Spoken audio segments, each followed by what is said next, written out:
And I am the Minnesota Behavioral Health MRC Unit Coordinator. And we provide monthly trainings for folks, for our MRC volunteers, but also for other partners. And this month's training this morning is on substance use. Normally, we offer our trainings during the week, but we wanted to accommodate our volunteers who it might be easier on the weekend for them to join us for a training. So that's why we're meeting today. Again, if you haven't put your name and location in the chat, will you please add that just so that we can track who is attending? One announcement that I have for you is that if you would like a certificate of attendance for this training for a 1 credit continuing ed, please email me. I'm going to put my email address in the chat so that you can get that certificate directly from me. And I'm going to introduce Iman Shire, and I will have her tell you more about herself, but she is here today to talk to us about substance use and disorders. So thank you for being here, Iman, and take it away.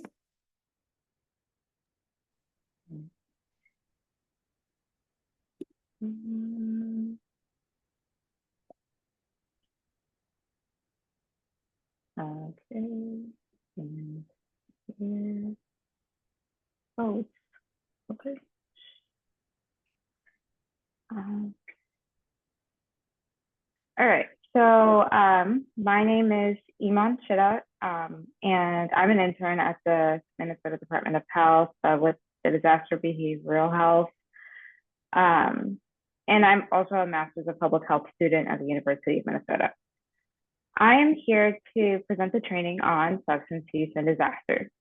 Feel free to ask questions throughout the presentation. And I also plan to designate time at the end of the presentation for any questions that you may have. So here I will outline what I hope you get from listening to this presentation. Learn why it is important to screen for substance use issues after disasters. Understand what qualifies as a substance use disorder. Understand the consequences of substance use disorders to individuals and communities. Learn about the new needs assessment checklist items. Learn how to use the adaptive SciStart, which includes a question on substance use. Learn how to administer the adapted cage aid for those who screen positively on the SciStart. Learn about the resources available to those with potential substance use issues. Learn about the guide that you can administer to disaster survivors and their families. And learn how to work with individuals with substance use disorders more effectively. So here is an important assumption. Research demonstrates that those with a history of substance use issues, those with current substance use issues, or those who are currently in treatment for substance use are at higher risk of relapse after a disaster.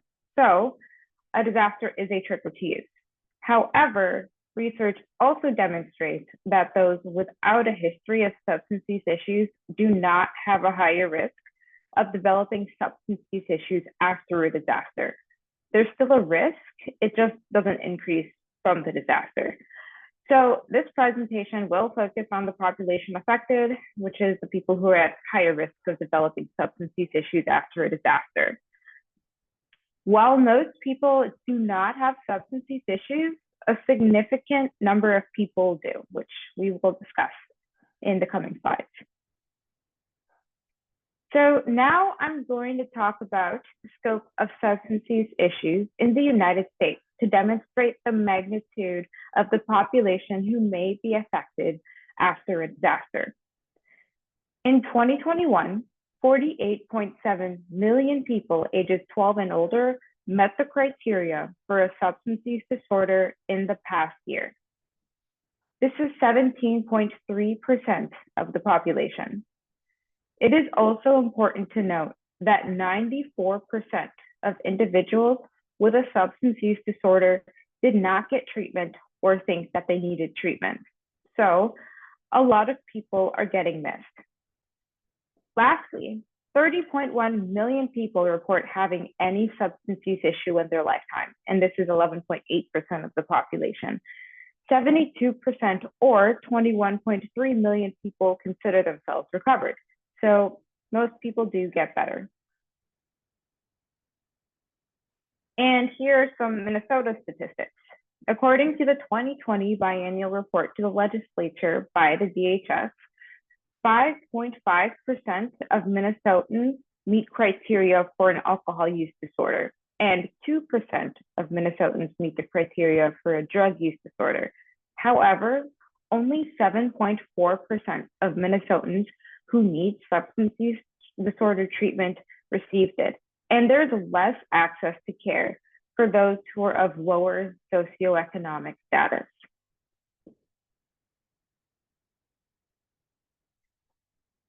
It is also important to note that substance use disorders disproportionately affect certain populations.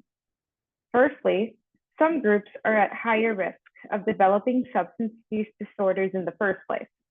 Marginalized communities, such as some racial and ethnic minorities and LGBTQI+ individuals, are more likely to develop substance use issues. Other groups at higher risk include youth ages 18 to 25, veterans, men, and individuals with mental health disorders. When someone has both a mental health disorder and a substance use disorder, they are said to have co-occurring disorders. Mental health disorders increase the risk of developing substance use disorders and vice versa. The symptoms of both may also mimic each other, which complicates the treatment of these conditions. Some groups are also at higher risk of experiencing the consequences of substance use disorders than others.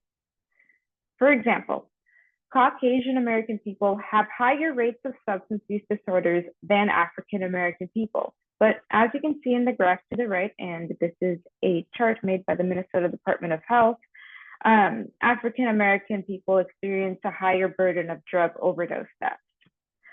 Native American people experience both higher rates of substance use disorders and higher drug overdose deaths. These racial disparities worsened after the pandemic, which we will talk about soon. I also want to remind you that while substance use disorders disproportionately affect some groups of people, addiction affects people of all kinds and all walks of life. It does not discriminate. So what is a substance use disorder? I would first like to clarify that addiction is a disease. Addiction is not a choice or a moral feeling. Also, you may have noticed me using the term substance use disorder and substance use issues interchangeably. A substance use disorder is a diagnosable condition, and without an assessment by a qualified provider, you shouldn't say that someone has a substance use disorder, but they could have substance use issues. An individual may have a substance use disorder if their substance use causes clinically significant distress and negatively impacts their day-to-day functioning. The criteria for substance use disorders are listed in the DSM-5, and there are 11 of them. If an individual presents with at least 2 symptoms, then they could be diagnosed with a substance use disorder. Below, I have the conditions for the severity of a substance use disorder. The more symptoms you have, the more severe the disorder is. So 2 to 3 symptoms would indicate a mild use disorder, 4 to 5 symptoms would indicate a moderate use disorder, and 6 or more symptoms indicate a severe use disorder. So now we're going to go over the symptoms of a substance use disorder, which is listed in the DSM-5. So I'm going to go over these real quick. So substance is taken in larger amounts or over longer periods of time than intended. There is a persistent desire or unsuccessful effort to cut down or control substance use. A great deal of time is spent in activities necessary to obtain a substance, use the substance or recover from its effects, craving, or a strong desire to use the substance, recurrent use of the substance is resulting in a failure to fulfill major role obligations at work, home, or school, continued use of the substance despite having persistent or recurrent social or interpersonal problems caused or exacerbated by the effects of the substance. So it's causing issues with your relationships. Important social, occupational, or recreational activities are given up or reduced because of substance use. So the stuff that you used to do for fun or with other people, you're no longer really doing that. Recurrent substance use in situations in which it is physically hazardous. The most obvious example is drinking while driving. Substance use is continued despite knowledge of having a persistent or recurrent physical or psychological problem that is likely to have been caused or exacerbated by the substance. So you know that using the substance is worsening your health, but you continue to use it. Tolerance, as defined by either of the following: a need for markedly increased amounts of the substance to achieve intoxication or a desired effect, or a markedly diminished effect with continued use of the same amount of the substance. So you need more to feel the same as you once did. And lastly, withdrawal as manifested by either of the following: the characteristic withdrawal symptoms for that substance. So each substance has their own set of withdrawal symptoms, but generally what withdrawal symptoms are is when you use a substance and then you stop using it and then you don't really feel that good. Like for example, if you've ever drank alcohol and then the next morning had a hangover, that's kind of what withdrawal symptoms are. And also the substance is taken to relieve or avoid withdrawal symptoms. So you are taking more so that you don't feel bad, kind of like the hair of the dog that bit you.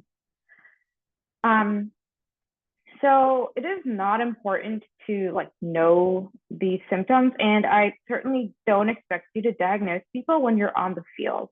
However, I want you to have some sort of understanding of what could indicate a substance use issue. As you can see here, a lot of the symptoms focus on the consequences of use, including social, physical, and financial consequences. It also focuses on lack of control over use.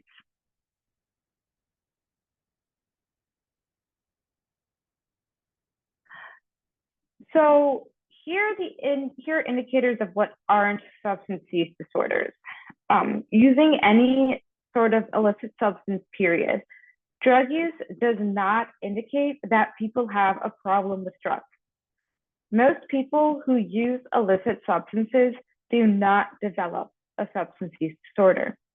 Additionally, using a substance frequently, such as drinking daily, does not indicate an issue. Also, using in large quantities does not indicate a substance use disorder. Some people with substance use disorders use relatively infrequently, such as people who engage in binge use. Also, some people have a lower tolerance for substances, so relatively small quantities can still cause issues. I mentioned what does or doesn't indicate a substance use disorder. So I've gone over the symptoms and then I'm going over this because there are many misconceptions, including in my field, about what the warning signs for a substance use issue are. These misconceptions are rooted in the stigma surrounding substance use generally, and that doesn't help the people who are struggling with addiction. So I just want you to be mindful of this going forward. I also want to remind you that we are looking for changes in substance use post-disaster. We're not really concerned with what the substance use was pre-disaster, except when measuring change. So here are some of the consequences of problematic substance use that we want to avoid by getting people the help that they need. Substance use issues damage physical health. They damage emotional and mental health. They damage relationships. They cause financial troubles, such as issues with employment. They can lead to legal issues, and they can cause death from overdose, withdrawal, accidents while intoxicated, and increased risk of chronic illness. The consequences can be both acute and chronic and affect individuals over the lifespan. Substance use issues also affect more than just the individual, but their close ties as well. Many of you probably know of or have been affected by someone's substance use issues. And as I've previously stated, some groups of people bear more severe consequences than other groups.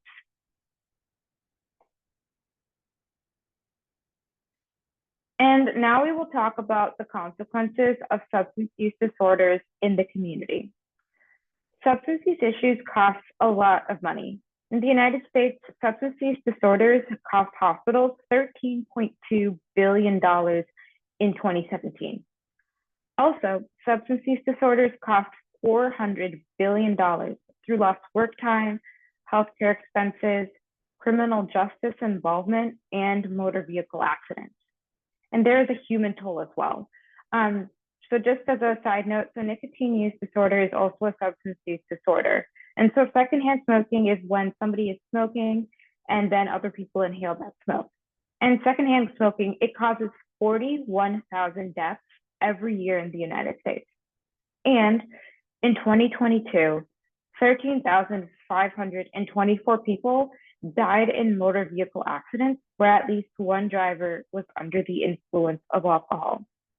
Furthermore, having a parent or a caregiver with an active substance use disorder is an adverse childhood experience, which increases a child's risk of many negative health outcomes, including diabetes, heart disease, and cancer. The effect of substance use disorders spans generations. So now we're going to look at a case study, which is how the COVID-19 pandemic impacted substance use. COVID-19 uniquely affected substance use rates across the nation. While infectious disease outbreaks typically do not affect people's substance use rates, COVID-19 did. 13% of people reported an increased use or initiation of use during the pandemic. Opioid overdose deaths increased by 18% to 93,000 in 2020. And in 2021, opioid overdose deaths exceeded 100,000. For those who use alcohol or drugs pre-pandemic, substance misuse rates increased by 23% and 16% respectively. So more people were using substances, more people were developing substance use disorders, and more people were experiencing the negative effects of substance use, the negative consequences such as fatal drug overdoses.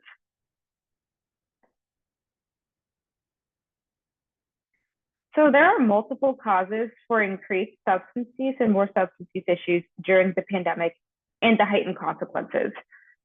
Triggers to increased use include isolation due to social distancing protocols.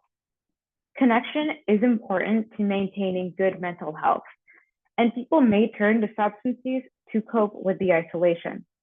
Secondly, people's routines were disrupted. Many were not going to work, or they were doing so remotely, or they were unable to participate in the recreational or social activities outside of work that they used to do. So there was more time to use substances, and liquor stores were still open. Lastly, the pandemic led to higher rates of depression and anxiety symptoms. Pre-pandemic, 1 in 10 adults reported depression or anxiety symptoms in the past year. However, during the pandemic, this rate increased to 4 out of 10. As I noted before, mental health issues is a risk factor for developing substance use disorders. Access to care for substance use disorders was also affected during the pandemic. Due to social distancing protocols, the capacity of hospitals and detox centers decreased.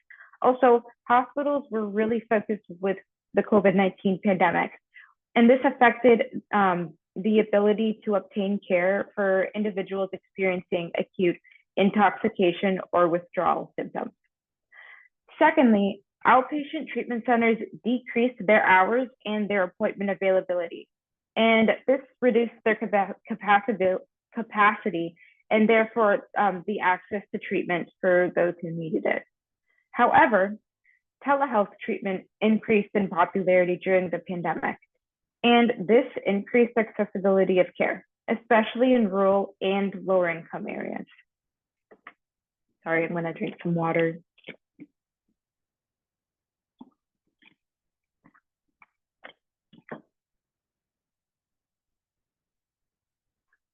The pandemic disproportionately affected some marginalized groups with respect to substance use disorders.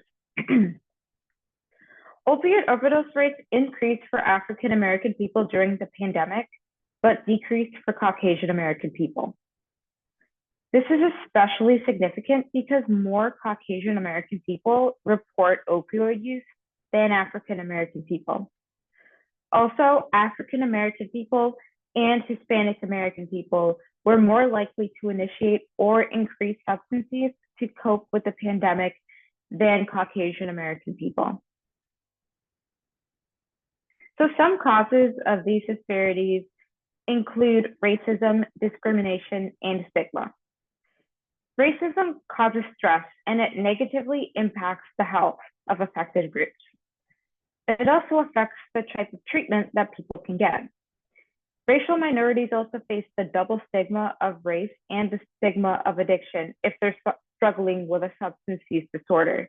And this could affect them from or prevent them from even trying to seek help in the first place. Secondly, there are barriers to accessing healthcare based on race, and this includes treatment for substance use disorders. And race affects the quality of healthcare that racial minorities may obtain. Lastly, the pandemic worsened socioeconomic disparities, or they worsened racial socioeconomic disparities. Socioeconomic status greatly affected how someone was able to navigate the pandemic, and the economic effects of the pandemic mostly affected, or it more so affected, lower income people. This case study is important to mention because, for one, we all remember COVID and the way it affected our communities. It also illustrates the disparities in healthcare, especially for marginalized groups. When you work with people with substance use disorders or with substance use issues, the principle of social justice applies. Some groups will be more adversely affected and will therefore need more attention in the wake of a disaster. So now we're going to talk about the new resources for substance use after a disaster, and this is the stuff that I was working on with Nancy and during my applied practice experience with disaster behavioral health. So first, we have new items in the needs assessment checklist. Second, we have a new SciStart item. Third, we have a new screener for you to administer to people who screen positively in the SciStart. And lastly, I want to orient you to a new fact sheet for substance use after disaster. I have a safety plan template that I also wanted to include in resources in case an individual wants one, so they can plan to take care of their recovery after a disaster. So now we're going to go over the new needs checklist items. There are 4 new items that will allow you to assess the needs for communities and substance use disorders. They're not all specific to substance use disorders. I'm gonna post the screenshots here and provide rationale for the inclusion of these items. So the first one is already posted. An additional impacted population are those with current or a history of substance use disorders. There was already an item for pre-existing health or behavioral and physical health issues, and substance use disorders could count there, but it's not specific, and I don't want you to overlook this population. Here are the other 3 additions to the needs assessment checklist under public health, behavioral health, and human service recovery needs. Firstly, I've added community support meetings.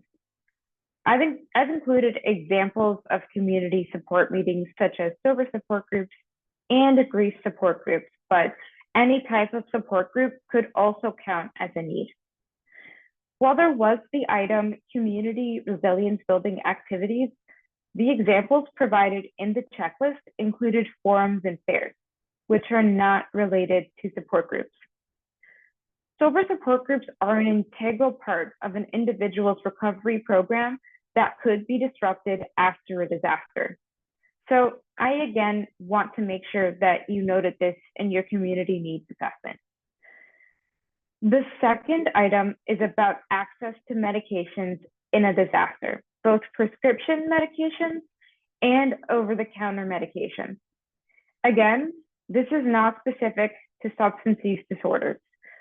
I've included this item because continuing to take medications as prescribed is important to maintain one's recovery. Some medications even manage cravings or withdrawals. Examples include methadone and Suboxone for opioid use disorder, and naltrexone and Antabuse for alcohol use disorder. Other medications for physical and mental health are also important to maintain one's recovery. Medication access can be disrupted due to a disaster, and alternative methods to obtain prescriptions or provide pharmacy access may be critical. Lastly, another community recovery service need that was added is drug detoxification services. Drug detoxification services provide life-saving medical care to individuals who are in active intoxication or withdrawal. Access to these critical medical services may be disrupted or overwhelmed during the disaster. Also, you may encounter people who are in active intoxication or withdrawal who may need these services. So now we're going to talk about the new SciStart item, and the new item is prior history of substance use disorder treatment. It is quoted in yellow, which indicates moderate risk, and yellow indicates a need to refer to professionals and resources. I have some other names for substance use disorder treatment listed here, as people may have many names for treatment, such as rehab, residential treatment, outpatient or intensive outpatient or IOP treatment, partial hospitalization program or PHP, detox or withdrawal management services, and opioid treatment programs or OTP located in methadone or Suboxone clinics. And these just are like the level of care that people could receive. And I don't expect you to remember all of this, but I want you to be aware that there are many different ways that people will refer to substance use disorder treatment and interviews. And we tend to just think of the term rehab. Sorry, I need more water.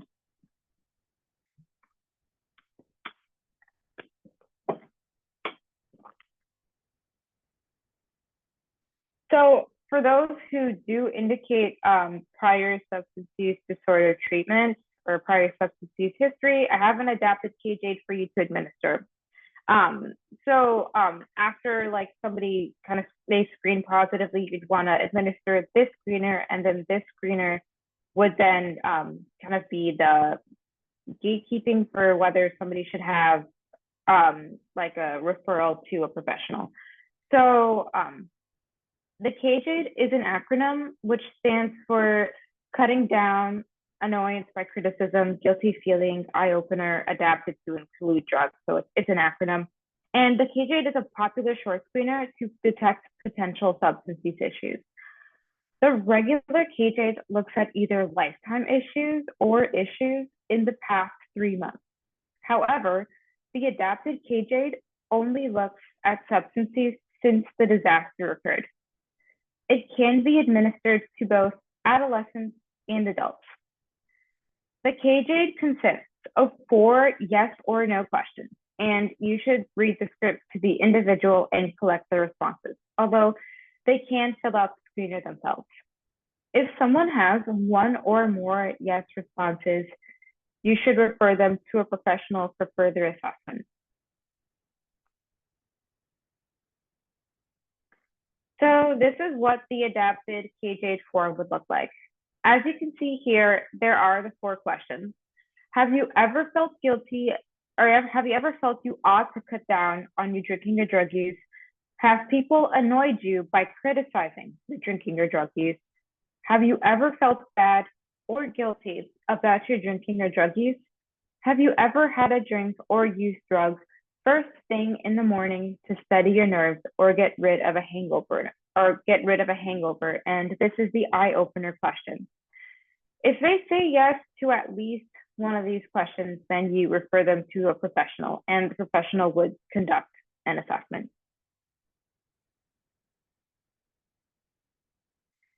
Now we're going to go over the fact sheet. This fact sheet should be given to individuals who indicate a history of substance use issues or current substance use issues, or if they request it. The purpose of this fact sheet is to inform individuals with prior substance use issues or current substance use issues that disasters are a trigger for relapse, and to provide recommendations and resources to protect their recovery during the disaster. This can also be provided to loved ones as well, if somebody is just interested in getting one. So next I'm going to go over the recommendations and the resources. And first we're going to do the recommendations. And I'm doing this just so you know what's in there. The recommendations are attending support group meetings, reaching out to supportive people such as a sponsor or mentor, continuing to take medications as prescribed, seeking detox services if they're experiencing moderate to severe withdrawal symptoms, making a safety plan to prevent relapse after a disaster, carrying naloxone or Narcan, that's the drug to reverse an opioid overdose, and seeking treatment if they need help, or seeking help from an addiction professionals.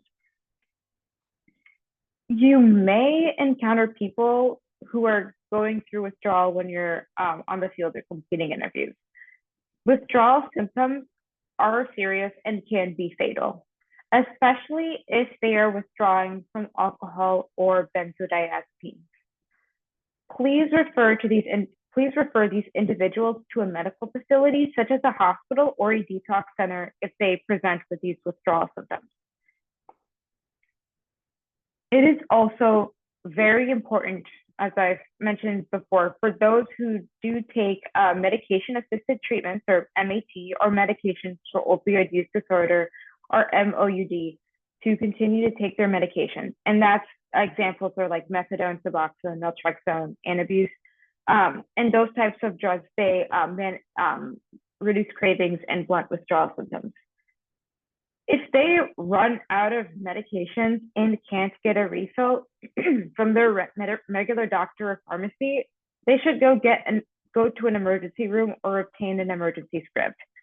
As these medications blunt cravings and prevent withdrawal symptoms, stopping them suddenly puts an individual at risk of a relapse. So now we're going to go over the resources. So it lists a variety of resources, and such as different support group meeting websites, and this provides the time and location of meetings in the Twin Cities and nationwide, and they're both online and in person.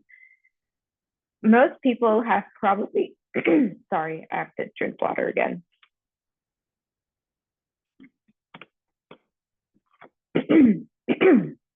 Sorry. Most people have probably heard of Alcoholics Anonymous meetings, but there are other meeting types that people may also prefer, including Narcotics Anonymous, which is for drugs, Smart Recovery, Dharma Recovery, and Wellbriety. Smart Recovery does not have a spiritual basis and is an evidence-based program. Dharma Recovery incorporates Buddhist principles into recovery programs, and Wellbriety incorporates Native American cultural traditions into their meetings and programs. The fact sheet also lists a search engine, fast tracker, to look for treatments and to check availability. So I'm going to stop sharing this slide now, or the PowerPoint, because I'm just going to look at these links. And there are things in the chat. Okay, never mind. All right, let me share.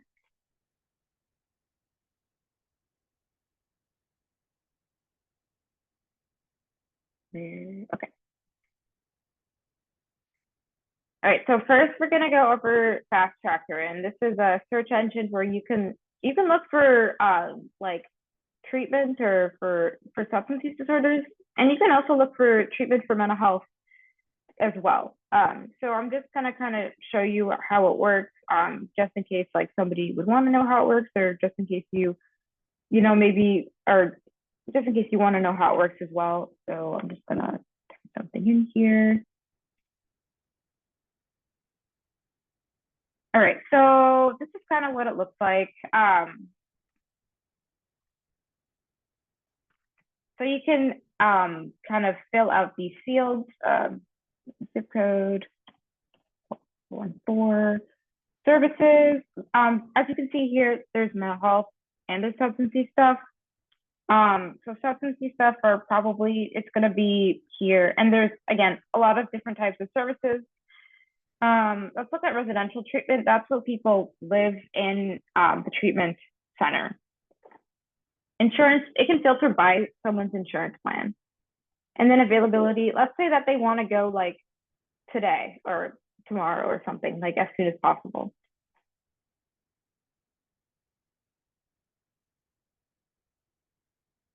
So as you can see here, lots of different options. It shows when it was last updated. So as you can see here, September 5th, September 4th. And there's a treatment center name, there's the address and the contact info and how far away it is from that zip code. So if you click on this, it's actually not going to take you to the site. It's going to show you something else. Right. So as you can see here, it's like a brief description. It has the insurance plans it accepts. It has keywords, but it also has these services and the availability. So like the person can see like what they would need or what would help them. And then they can see how soon they can get those services. So this is a pretty good resource for somebody to use if they're looking for treatment. And it also, you can look for detox or withdrawal management, and you can look for mental health treatment as well. The next thing is the Steve Rumler Hope Network. And it's showing the screen, right? Okay. And I want to, and I've included this as a resource because they offer naloxone trainings. So they have trainings that are in person, they have trainings that are virtual, and they have a training that you can just take on your own. So as you can see here, this is the calendar for the virtual and in-person training. And then you can also get naloxone from this organization, and they'll either mail it to you, or you can go to naloxone access points. So these are locations like in the community where they'll offer either naloxone or naloxone and training. So this is a good resource for somebody if they are interested in being trained in using Narcan, or if they want to get Narcan. But also people can go to the pharmacy to get Narcan as well now. The last thing is No to Dangers, and No to Dangers is it's a media campaign in Minnesota, and it offers a lot of information about the opioid epidemic. So, the most important thing that I think, like, it actually has some similarities, or like in what you can get are the types of information that you can get from the Steve Rumler Hope Network. But I just think it's important to have this resource to see what the signs of an overdose could be. So they have these on the website. So the types of things to look for if somebody is presenting, or they could be overdosing from opioids, or pinpoint pupils, falling asleep, or losing consciousness. Respiratory depression, so their breathing is slowed, choking or gurgling sounds, a limp body, their skin could be cold or clammy. They could have blue lips or blue nails. So if somebody is presenting with this, then you would want to, and if you can, to kind of help someone and get them help as quickly as possible. And then also have here what to do if you suspect an overdose. So like calling 911, administering naloxone, keeping them awake and breathing. If you're CPR certified, you can give them CPR, laying the person on their side so they don't choke, and then staying with them until emergency assistance arrives. And, I'm not expecting this to be how you learn how to help somebody who's going through an opioid overdose. But if you want to be more confident in these skills, you can do an naloxone training. Okay. Back to the PowerPoint.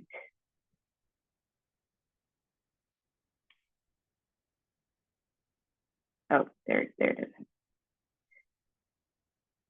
All right.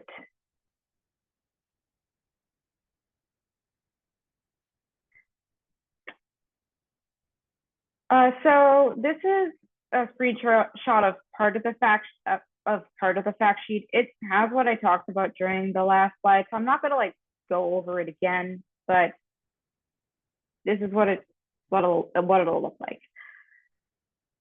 The last resource thing is a safety plan template. One of the recommendations in the fact sheet is to make a safety plan for the disasters, and I've provided a safety plan template that you could use for it, or you could give to individuals if they request it. And I gotta drink water again. You would give them the sheet and they would fill it out themselves, so they would get help from their support network. And this is not I guess a very a official thing. It's like the template that I use with clients. I forgot to mention, I'm an LADC, or a licensed alcohol and drug counselor. So these are the types of things. There's also 2 pages. But these are the types of things that I think is important for people to think about when they are making a safety plan, are trying to protect themselves from relapsing. So hopefully if somebody does want this safety plan template, hopefully it helps them. So the last thing that we're going to talk about are some tips for working with people with substance use disorders. So first, use person first language when referring to an individual. Do not call them an alcoholic or an addict or a substance abuser. Instead, say that they are a person who struggles with alcohol or drug use, or a person with a substance use disorder. Person first language separates the person from the disease, and it helps to reduce stigma.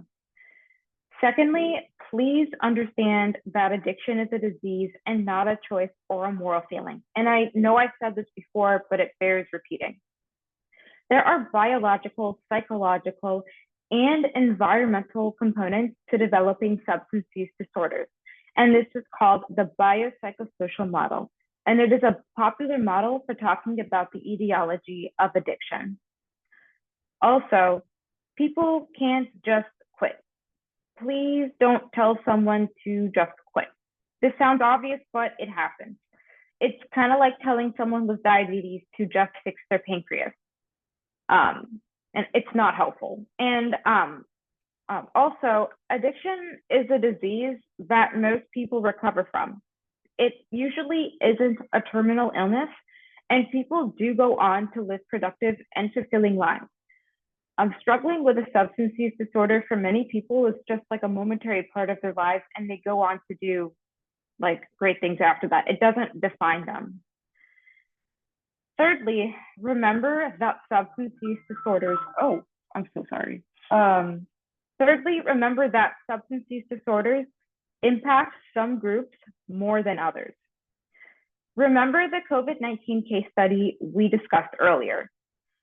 Remember the principle of social justice, in that some people will need more attention during a disaster than others to promote health equity and better outcomes for all. Fourth, consider carrying naloxone or getting trained to use naloxone.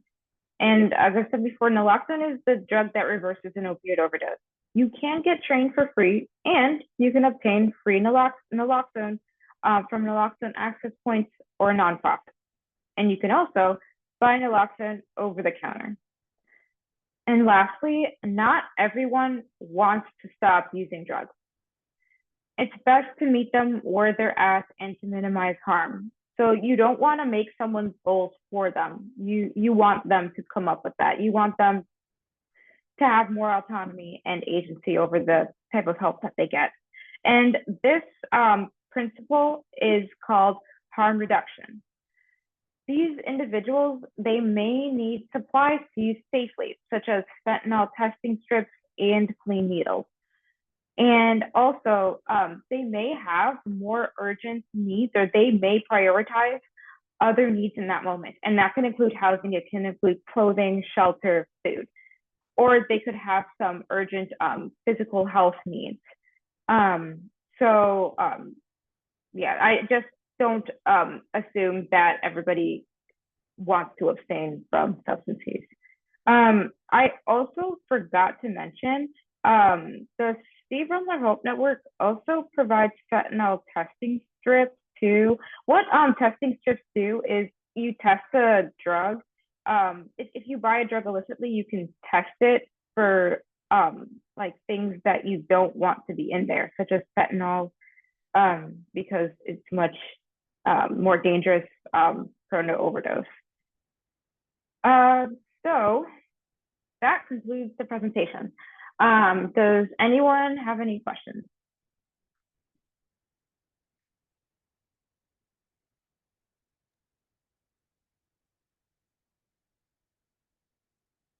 Well, folks are coming up with any questions. I just wanted to say, I appreciated two things.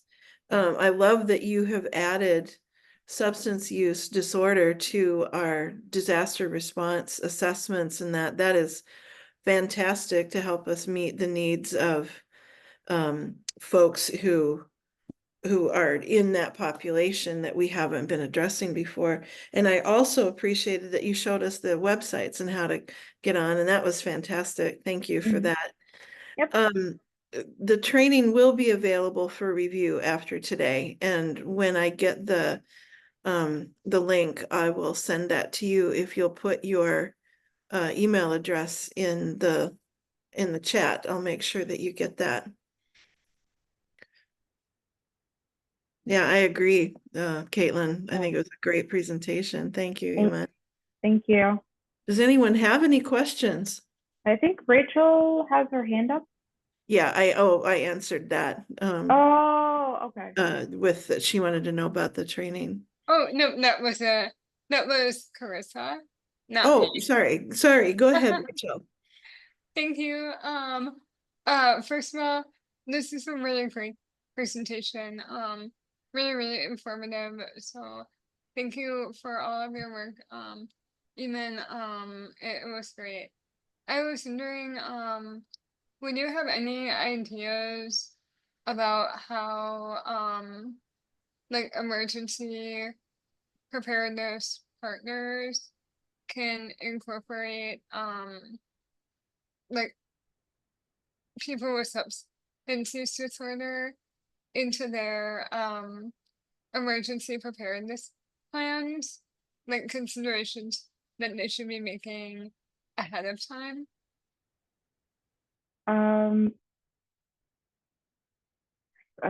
Sorry. What I asked, like, what kinds of is it like to could you actually rephrase the question? Yeah, definitely. It's still early in the morning and I haven't had my coffee, so I'm a little incoherent. I was wondering, uh, are there like specific um actions that um like local governments and agencies can take to think ahead about how to meet the needs of people with substance use disorders in an emergency? Um, well, I mean, I guess I'm just an intern, and it is just my opinion. I don't know if Nancy would want to chime in for that question too, but oh, uh, he keeps muting and unmuting. But I do think that having more people like know about substance use disorders is helpful, or also for your local communities, if you know of or have any type of like contact of the different like treatment centers that are available, and also like recovery community organizations, like having some sort of partnership with them, because in an emergency, you're probably going to need their help more so than before. If like substance use increases and more people need help, you might, they might be people that you're working with. So those are the recommendations that I would have. I can chime in for a minute and just say that that might be a way. So, okay, Nancy said we have worked to adapt our 2 MDH behavioral health annexes to the all hazard plan to include substance use. So there's that. But also I'm thinking about county medical reserve corps that might be able to work with public health and create a plan for addressing substance use for survivors and the various issues that they might have. That's a good thing to think about. It's a good question to raise. Iman, would you send me your updated PowerPoint? We've had a question of whether or not the Yeah, safety plan template can be available. So yeah, again, yeah. everybody send me an email if you would like to get the PowerPoint slides, and I'll pass them on to you early next week. Yeah, I'll send those off to you. Great, thank you. Lots of positive comments. You really hit a need, I think, Iman. So thank you for all your preparation and for this presentation. Does anyone else have any questions before we go to our Saturday?